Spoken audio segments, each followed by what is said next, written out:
music can really be used to reflect belief and value, and that was something that's quite important to me.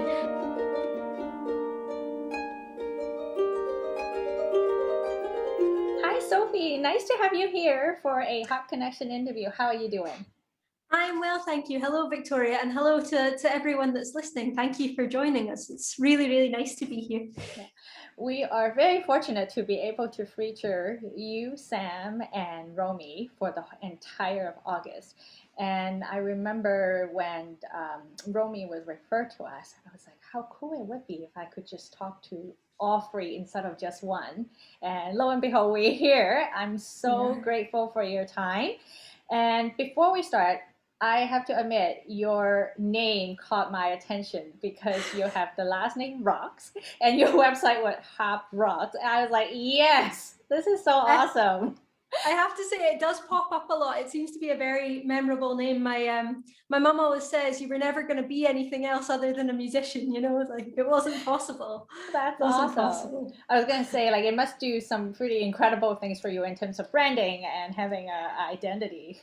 Well, it's interesting with the harprocks.com because that was when I was at I was studying and I was trying to work out my website. Most people are Sophie Rocks harpist or so and so harp or so and so musician. And a friend of mine was just going, Harp Rocks, Sophie, Harp Rocks. And I just went, yeah, all right. And it works really nicely because I think we'll talk about this quite a lot, but I do love playing a variety of genres and it really covers them all. So. That's It's good. awesome. Now, before we get into that, tell us about your musical journey. How do you get started and why the harp? So it's a funny one because I think I was always quite interested in music when I was very little. So my mum says that when I was young, I used to, be tapping things and singing. I now can't sing at all. I'm a terrible singer, but when I was younger, no ambitions.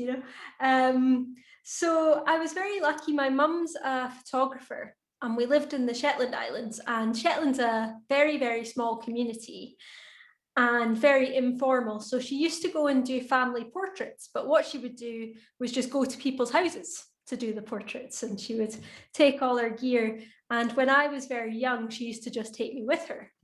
And there was one house we were at where she was taking pictures of three daughters, and their mother happened to be a music teacher. And so I was little and running around and just being a bit of a pain, really getting in the way. And so their mother took me to her music room, and she happened to have a clarsach in the corner, a lever harp, and she taught me Twinkle Twinkle. And so at the time I said to my mum, Mum, when can I start learning the harp? I really want to learn the harp. And she said, if you still want to, in 2 years you can. And so the story goes is that I didn't mention it for the whole 2 years until my birthday. And I went, Mum, when's my harp lesson? And they went, oh no, You remembered. So I remembered, I supposedly did remember. And luckily, Diane still had the clarsach and she was happy to give me lessons on a Saturday morning, much to my dad's dismay. She lived about a 45-minute drive away, and lessons were at 9:30 a.m. on a Saturday. So he had a great time. And I was very, very lucky actually when I started, because in Scotland we have this clarsach society and they rent harps out to beginners. And from what I gather, they only have a certain amount of harps in each area to rent. And in Shetland, I got to use this rented clarsach for about 4 years because no one else wanted to learn for that long. And I think this worked out really nicely, because I think one of the things that makes starting the harp so difficult for especially younger people is if you have a child that wants to try it and doesn't love it, it's a real investment, isn't it? So I was really, really lucky with that. And when I was about 11, honestly, my mum and her funny stories, she saw an advert in the paper for what she thought was a summer music school, but it turned out this was actually a boarding school. And so I auditioned and I headed down to the mainland in Scotland and went to a music school there, and ended up at the Royal Northern College of Music doing pedal harp. And I graduated 3 years ago, and here we are. So What a so far so journey. good. So far so good, you know. That's awesome. How would you describe your music style in general? And it might be a very loaded question because I know you play a lot of things. So I think what I kind of identify with the most now, I think, is contemporary as a whole. I was about to say classical contemporary, but then I realized that it's just contemporary music. I really enjoy exploring the versatility of the harp. And I think one of my favorite things to hear from audience members, in fact, is when they go, I never knew the harp could do that, or I never thought the harp could play music like this. And I think this is why I connect so strongly to contemporary things, is because of course there's so much beautiful music that's been written over the centuries, but I feel like a lot of the music that was written shows the harp in a certain light, in a certain stereotype. There's a very good quote by Berio, and it's something like French Impressionism has left us with nothing more than the image of the harp being played by loosely robed women with like blonde hair or something. And the idea is that it's this very angelic instrument. And while I think it's great to have that association and have it be something so beautiful and so relaxing, it's so much more than that. And I love engaging with music that shows that. And it's pretty evident because when I visit your YouTube channel during my research, I've noticed you have done a variety of covers, such as Joni Mitchell's Rivers. You have done some Taylor Swift covers, and I was like, I'm okay with this. I like it. And talk about your work, Notes from Shetland to Shanghai, which I think is probably your most prominent project right now, or I hope you're still going to tour, because I'm going to ask you where to find the information. I think that's a very good demonstration of sort of your approach towards music. So tell us about this project and what is it all about? Well, thank you for asking.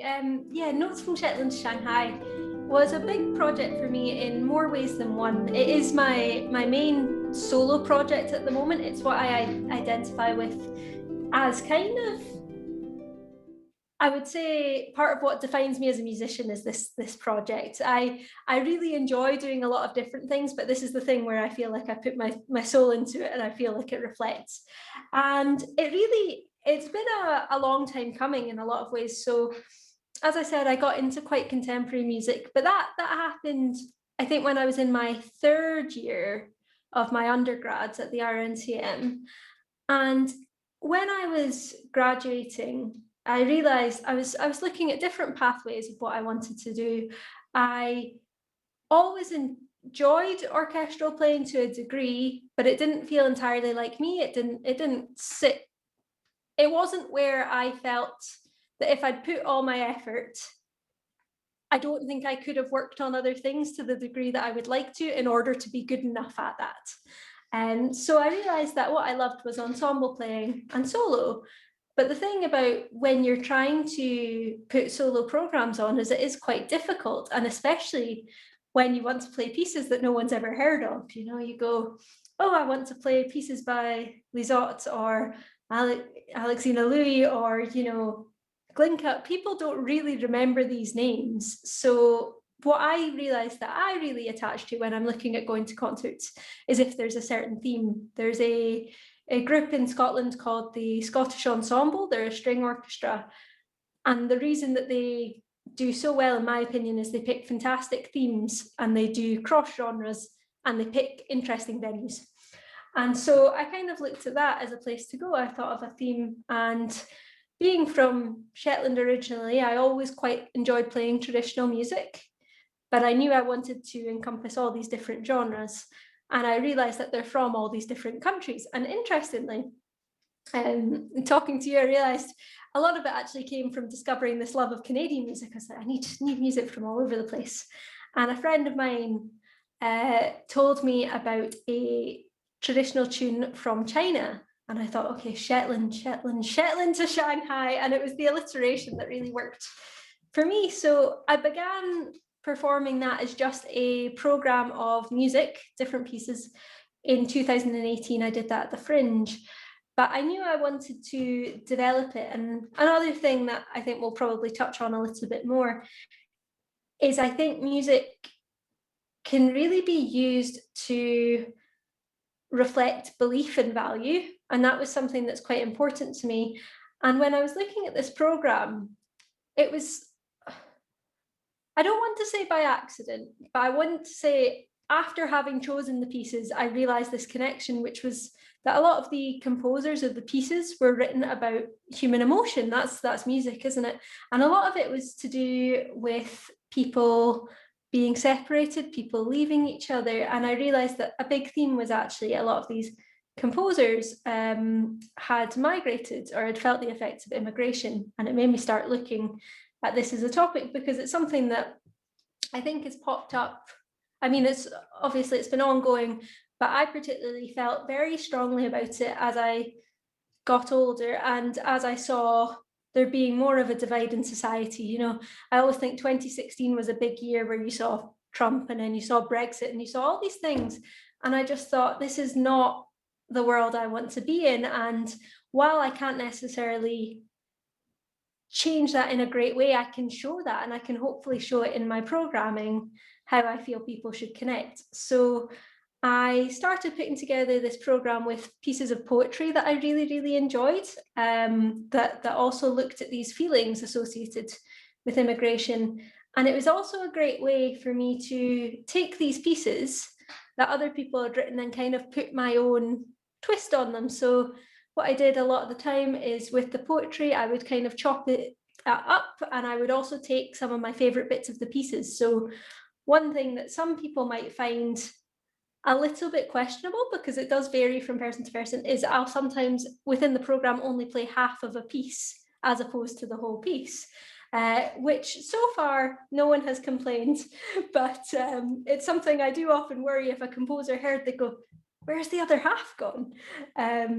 So this is what the program has become. It has become a exploration of the different emotions and feelings associated with immigration, with the idea being that while we can all be different, really those of society that are angry are really just as scared as those that are making the journey, and really we're all more similar than we think we are. And I think it's important to highlight that. So that is where Notes from Shetland to Shanghai has got to at the moment. I am very much happy to hear that story behind how you put the program together.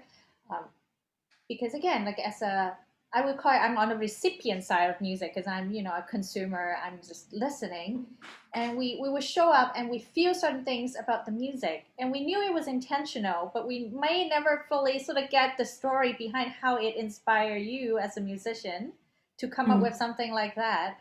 And I think that's such a powerful thing to do, and being able to connect with people through music at that level is such a beautiful thing. And how can we get up to date with your show information if we want to watch? So it's all on my website at the moment. It's a shame, because if I'd been here a month ago, that it was being streamed at a concert hall in the UK that I think could have been watched. But at the moment, there's only a short video on YouTube, which is the first 10 minutes of the program. It's now a 50-minute program or so, but you can find it on my YouTube if you type Sophie Rocks Notes from Shetland to Shanghai. Otherwise, when live dates come to be again, luckily I've got a couple coming up in September, which I'm very excited about. They'll be on my website. So fingers crossed there will be more dates, and hopefully they'll be, spread from Shetland to Shanghai.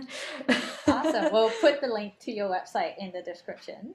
And speaking of connecting with audience, you also play in weddings and events, and you have an offering called Home is Where the Heart Is, which is a more intimate concert setting where you can get the audience to design the program. Really, tell us about this, and why do you love doing concerts like this? So I think for me, the really important thing, and I feel like I'm going to repeat myself a lot because it comes up in many areas of what I do, is music is universal. And if music is universal, I feel like it should be accessible at a number of levels.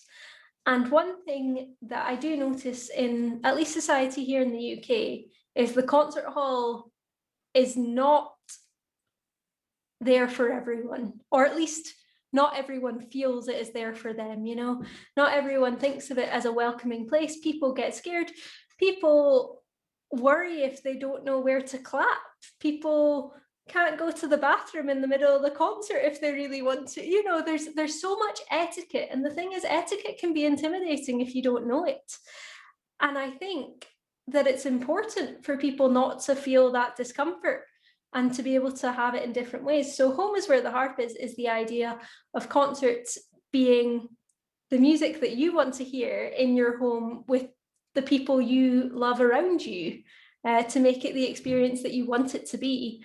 And these can be in the home itself in the UK, or if you're further afield, I also do Zoom versions of this. But the idea is that I don't think that the harp should only be associated with concert halls. I don't think the harp should only be associated with classical music. And I think the way to do that is to allow people the freedom to interpret it in the way that they want to. So if someone wants to hear the Beatles rather than Mahler, great.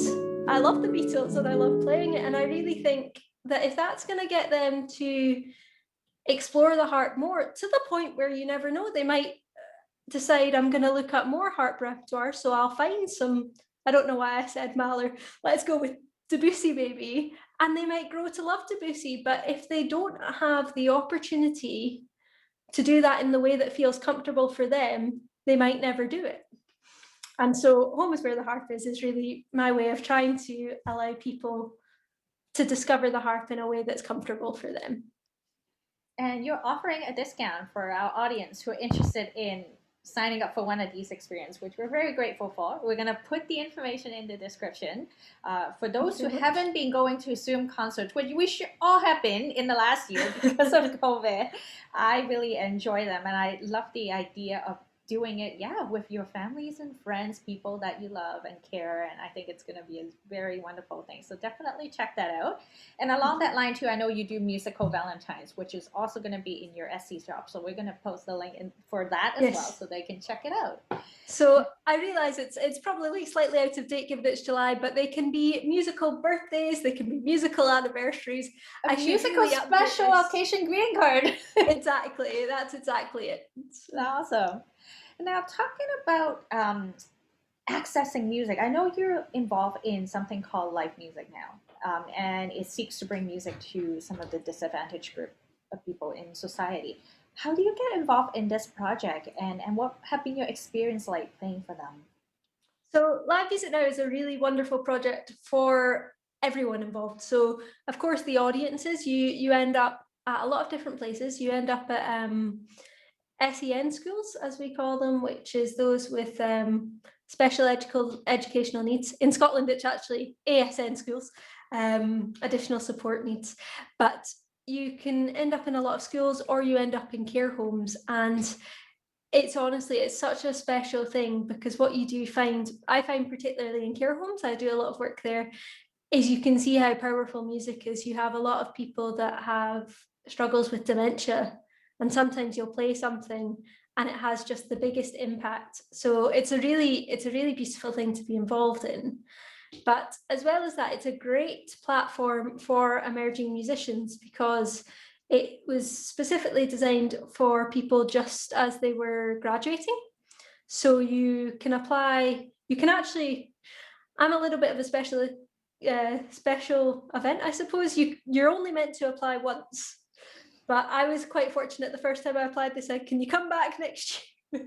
Awesome. So it was great. And what it is it's a platform so that when you come out of your place of study, there are places for you to perform. Because as a harpist, I am quite fortunate with weddings and events, but that's not the case for a lot of instruments. And so Live Music Now is a really good place for chamber musicians and different instrumentalists to get to emerge a bit more and to get to play festivals and things. Because I think if you are leaving education, and if orchestral playing isn't necessarily the pathway that you want to go on, it can be quite hard to establish yourself. So wonderful for audiences, wonderful for the players. That's my view on Live Music Now. I'm a big fan. That's great. And I do think that, yeah, sometimes, like, even for myself, when I play the harp, I'm like, well, the only thing that comes to my mind is I either get in an orchestra or I don't actually know what's in between. So I think that's a great way to, build some repertoire, benefit Absolutely. people with music, and get yourself started. That's lovely. Yeah. And you are also involved in a couple ensembles, which we already talked to, the Willow Trio. You're in two other groups. Tell us about this group and what do you enjoy about playing with other musicians? So you've met Romy already. Everyone watching this has probably seen Romy, and we had quite a funny conversation the other week. So with lockdown, you've not been seeing as many people, and yeah, it's been a lot of alone time. And I think you kind of adapt. You almost, in a strange way, it's not been pleasant, but you adapt. You get used to it. And so I've been back at work a bit more recently, and Romy was round for rehearsal, and I went, I'm just so surprised. I just forgot how much I like people. I think I might be an extrovert. And Romy just looked at me and just went, "Of course you're an extrovert. Like this is not news to anyone, Sophie."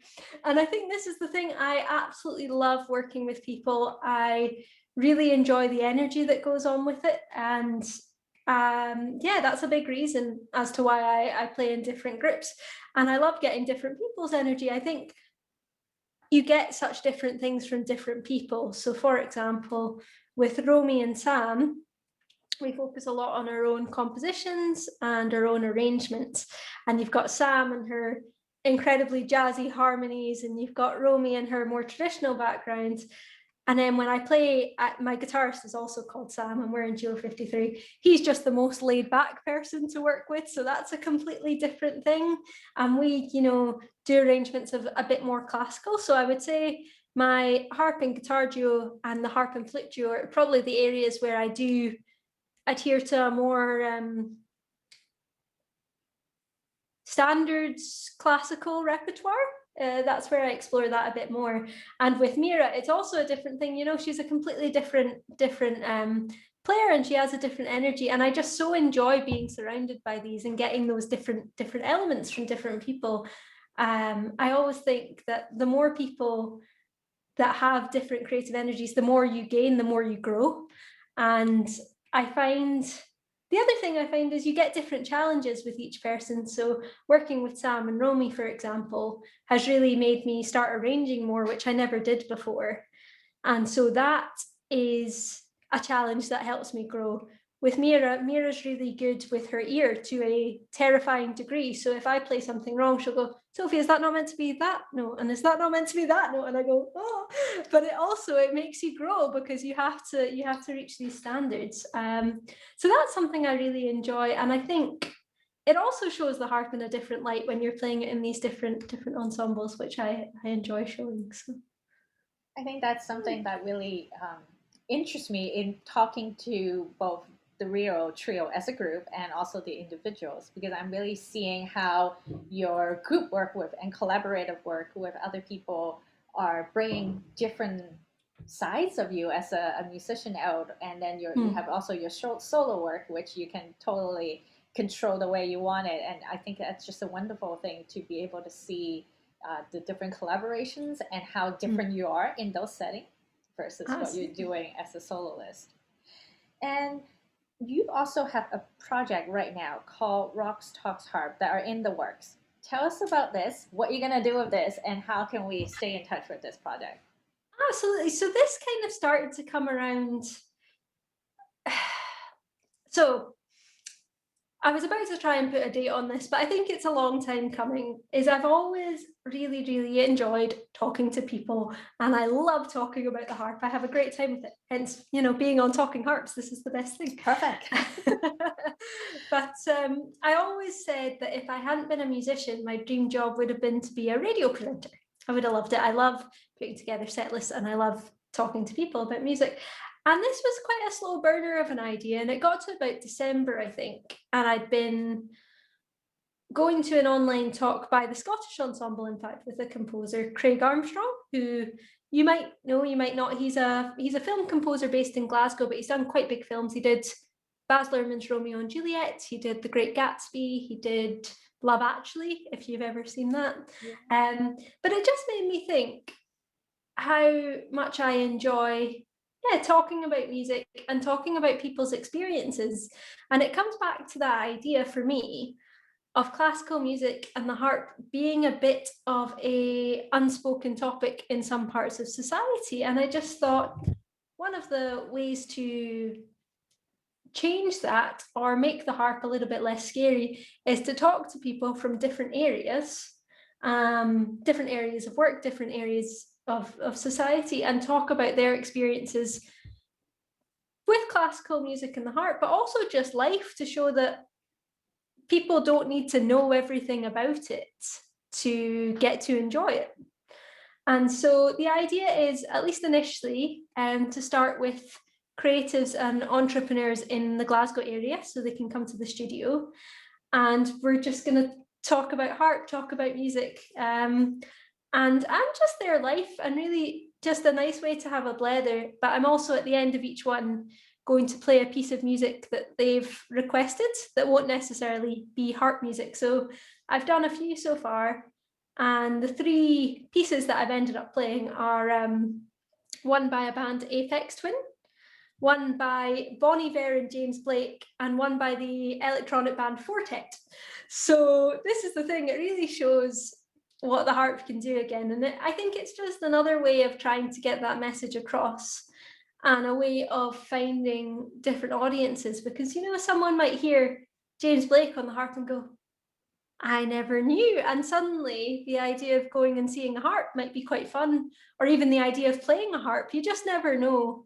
And I think it's that idea of just giving people as much access to something as possible, because the world works in funny ways, and unless people get to know more, you never know what will happen, I suppose.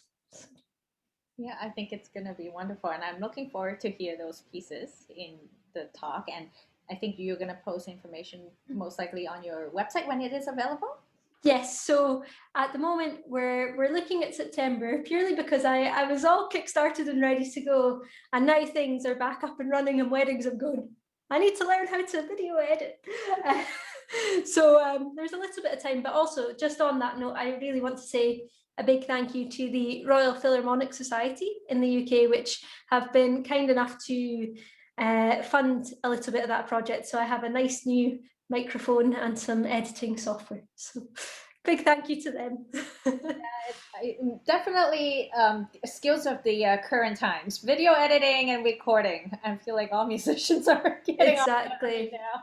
Well, this is the thing, the RPS, they did a wonderful thing with this fund. It's called the Entrepreneur Fund, and the idea behind it is they're not huge amounts of money, but they're enough that they were looking for musicians that were making a little bit out of COVID times and trying to do different ideas. So I really loved that they were doing that, because I think a lot of the time, something that can be quite intimidating to me as a musician actually is a lot of the schemes out there, the funds, are for quite traditional classical forums. So it's quite nice to have out of the box funding as well.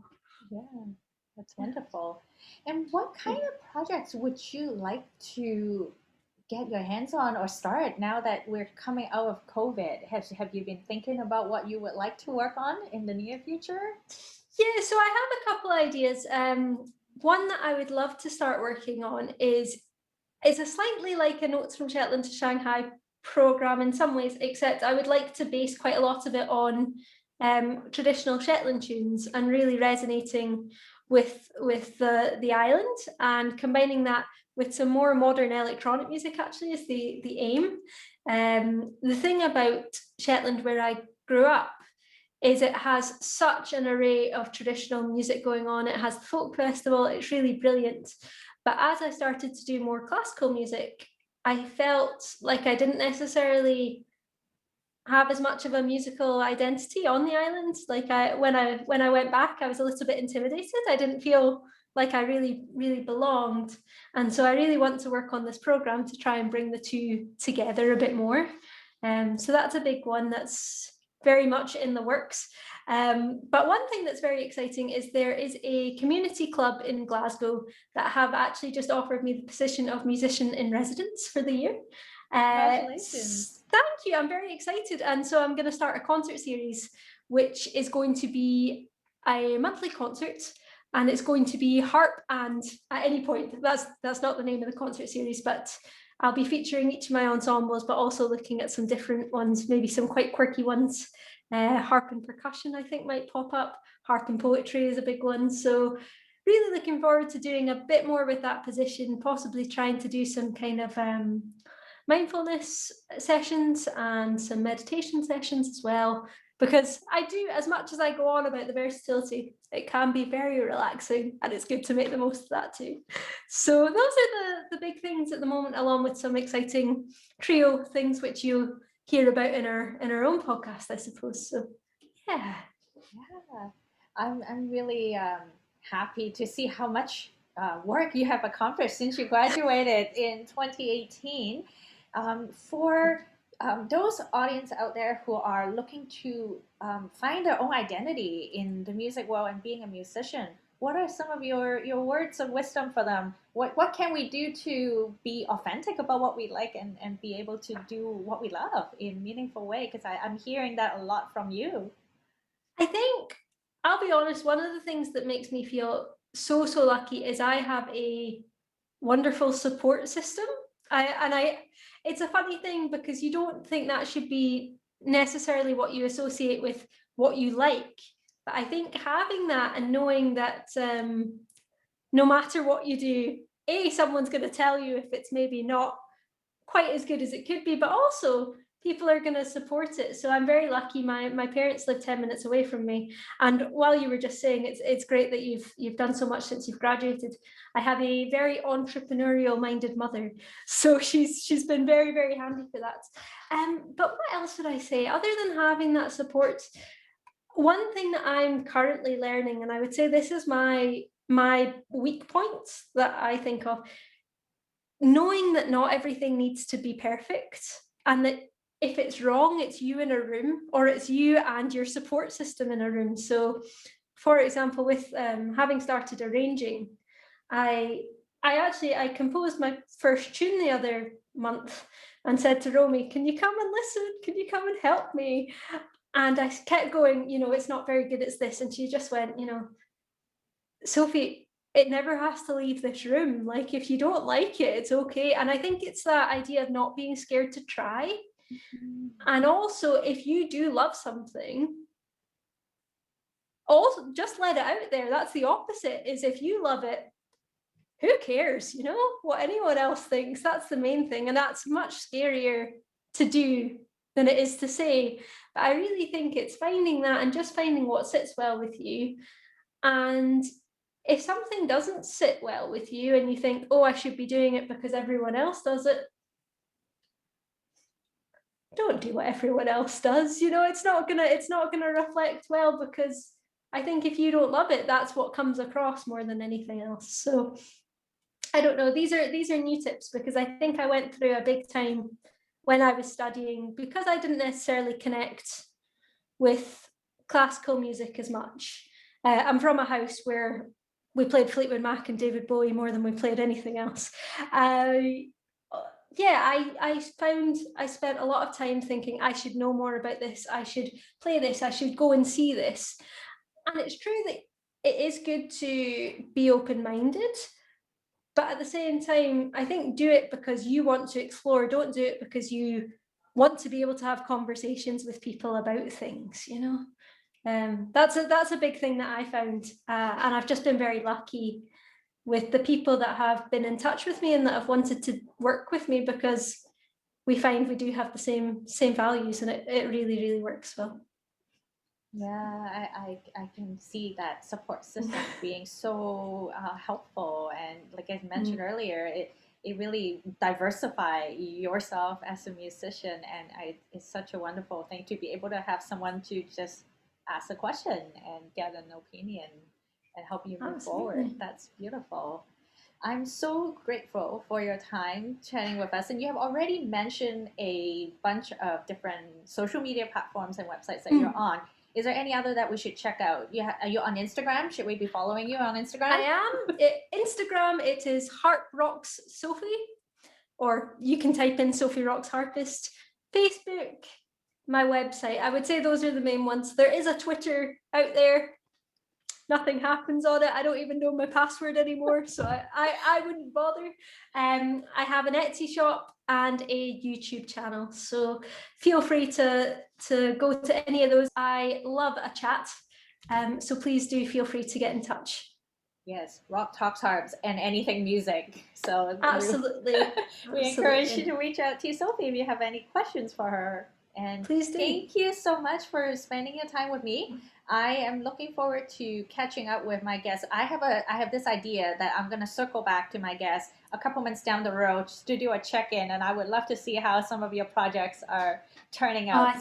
I think this is an absolutely great idea. I would love that. Thank you so much, Victoria, for asking me such great questions and letting me talk to my heart's content, because really I have a lot of words in there. And you have a lot of great things to share. So Rock Talks Harp, that's the way I'm going to go to listen to you and other musician talks even more.